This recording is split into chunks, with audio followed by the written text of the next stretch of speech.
Hi, Dr. Sam here. Today, let's talk about lips. So why are lips such a problem at this time of year? I mean, literally every patient that I saw this week was having a lip crisis, and myself included. And that part of that, of course, is that clinic population, everyone's using some form of active pretty much, whether it's retinoids or benzoyl peroxide or azelaic acid or one of those categories of skincare ingredients. But why is winter so damn challenging? So when you look at the lips, so firstly, they are central to how we look and how we express themselves. So they're very important when it comes to aesthetics and, you know, just telling people what we're thinking and how we're feeling. So there's a lot of tension that goes on them, but they're badly designed for going through what they go through in a typical day. So let's think about it. In the daytime, we're eating, we're talking, we're kissing, we're fiddling, we're pouting, we're stretching and straining our lips almost constantly. And I think women in particular are prone to just fiddling.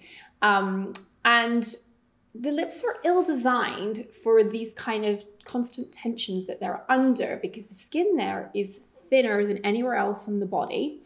It has no oil glands, so it's lacking in that sort of protective barrier layer. And it also has they have no melanin, which means that when they're exposed to UV, they are predisposed to premature aging. The other thing is we put stuff on them, whether cosmetics in terms of lipstick and lip gloss, or lip balms in an attempt to try to keep them hydrated. But a lot of those products tend to contain irritants, which actually perpetuate this cycle of dried out lips. And then as a final thing, when they get dry, guess what we do to try to compensate? We lick them. Saliva is part of how we digest our food, so guess what? It's also an irritant. So it's key to break the cycle of lip licking when your lips are dry. So how do you combat dry winter lips? Let's go through it. So step one is to nourish them, but nourish them the right way. Too many lip balms contain only humectants as hydrating agents. That's ingredients like glycerin and hyaluronic acid. And in winter conditions, when humidity is low because cold air can't handle moisture, that means you're going to end up pulling water from the deeper layers of the skin into the surface layer, and then it's going to evaporate away. So fine to have those in there, but it must be combined with occlusive ingredients like shea, mineral oil, and lanolin. Step two is to protect them. And by protection, I mean use a lip balm where appropriate with built-in SPF. Now, I prefer the usage of zinc oxide in this instance because I think chemical filters themselves can be quite irritating.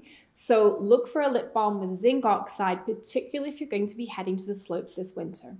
Step three, skip lip balms that contain ingredients that irritate. So think fragrance, think essential oils, think menthol or anything that tingles. So the lips are full of nerve endings. So somebody thought it was a good idea to put in things into lip balms that made you feel like it's working. Guess what? It's not doing you any favors. So just skip these ingredients completely. Step number four, humidify. So this is really important if you sleep with the central heating turned right up.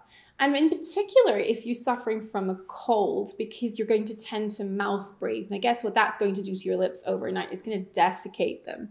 So humidifying the air just makes it much kinder to your barrier, and you're going to lose less water and your lips will stay more hydrated. And my last tip for those of you going to extreme weather conditions is use clothing as your first line of protection. So don't just rely on lip balm with SPF in it. Literally use your clothing the same way we would with sun protection to shield your lips, to shield this delicate part of your anatomy from winds, from the cold, and also from UV. So I hope that gives you guys confidence in handling dry lips and staying kissable this winter. So if you like this content, please hit like and subscribe, and I'll see you again next week for more. Bye for now.